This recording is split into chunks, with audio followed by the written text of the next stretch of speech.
It starts on a quiet Sunday morning, where the world feels still but heavy, like a sky about to break open. Eli sits on the edge of his bed, his hands pressed together, not in prayer but in thought.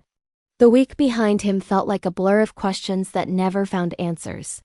His Bible sits open on the nightstand, but the words have lost their sound.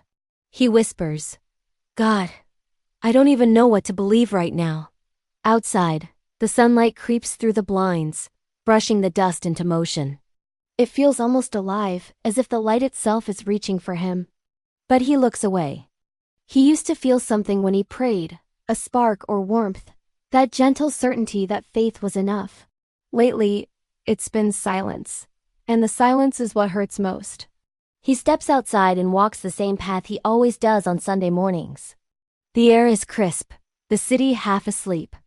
He stops by the small park near the corner, where an old wooden bench faces a row of maple trees just beginning to turn gold. That's where he meets Mara. She's sketching, her pencil moving softly across the page. "Couldn't sleep again?" she asks without looking up. He gives a small laugh. "Something like that. I keep asking God to show up, but I think maybe I'm the one who's stopped showing up." She sets her pencil down. "You ever think maybe faith isn't about not doubting, but about walking through it anyway?" He glances at her, surprised by the simplicity of it. "Feels like I'm walking blind." She smiles faintly. "Yeah, maybe that's the point." Later that morning, Eli walks into the small church at the edge of town. Pastor David stands near the doorway, greeting people as they come in. His eyes soften when he sees Eli. "You look like you're carrying more than your coat this morning." Eli shrugs. "It's been a week." "Feels like I'm running out of belief." Pastor David nods slowly, as if he's heard that sentence 1,000 times. "Then maybe it's time to rest instead of run." During the service, the pastor reads from Isaiah 40-31. His voice is steady, not loud, just full enough to reach the edges of the small room. "But those who hope in the Lord will renew their strength. They will soar on wings like eagles. They will run and not grow weary. They will walk and not faint." Eli listens, but something inside him resists. The words sound beautiful, but they feel far away from the ache he's been living in. When the service ends, he stays seated, watching the others drift out. Pastor David comes to sit beside him. "You know," the pastor says, "the verse doesn't promise that we'll always fly. Sometimes God just helps us walk when running isn't possible. Sometimes that's enough." Eli looks down at his hands, quiet for a long moment. "What if I can't even walk right now?" "Then he'll wait with you," the pastor says.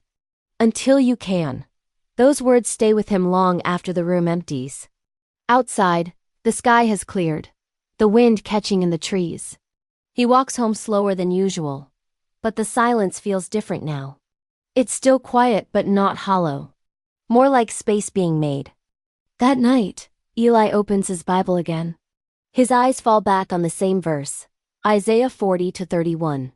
The same words he's heard 100 times, but tonight they reach deeper. He reads them aloud, softly. "They will run and not grow weary. They will walk and not faint." He thinks of the eagle, not soaring endlessly, but gliding between the wind currents, trusting the air beneath it. He thinks of walking, not sprinting, not conquering, just steady, one step after another. He exhales, a long, slow breath that feels like the first in a while. Mara calls later that week. She's sitting by the same park bench. "You sound lighter," she says. "Maybe I stopped wrestling and started listening," he answers. "Still got doubts though." She laughs softly. "Good, means you're still reaching." And in that small exchange, something shifts. Maybe faith isn't about feeling certain, but about trusting that God can hold the space between belief and doubt. Maybe strength isn't about never falling, but about letting yourself be carried when you do.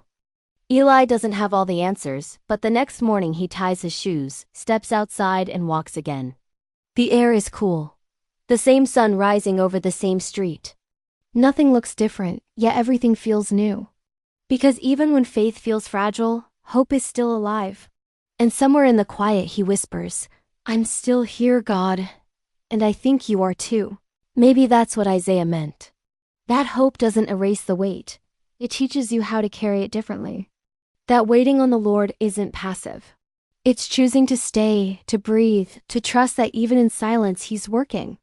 For anyone wrestling with doubt today, maybe this is your reminder. God isn't disappointed in your questions. He's patient in your search.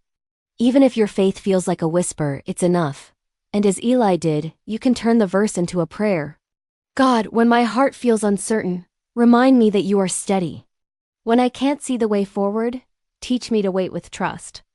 Give me strength to walk, even when I can't run. Help me rest in your presence until my hope rises again. Amen. If you know someone wrestling with doubt, send this to them.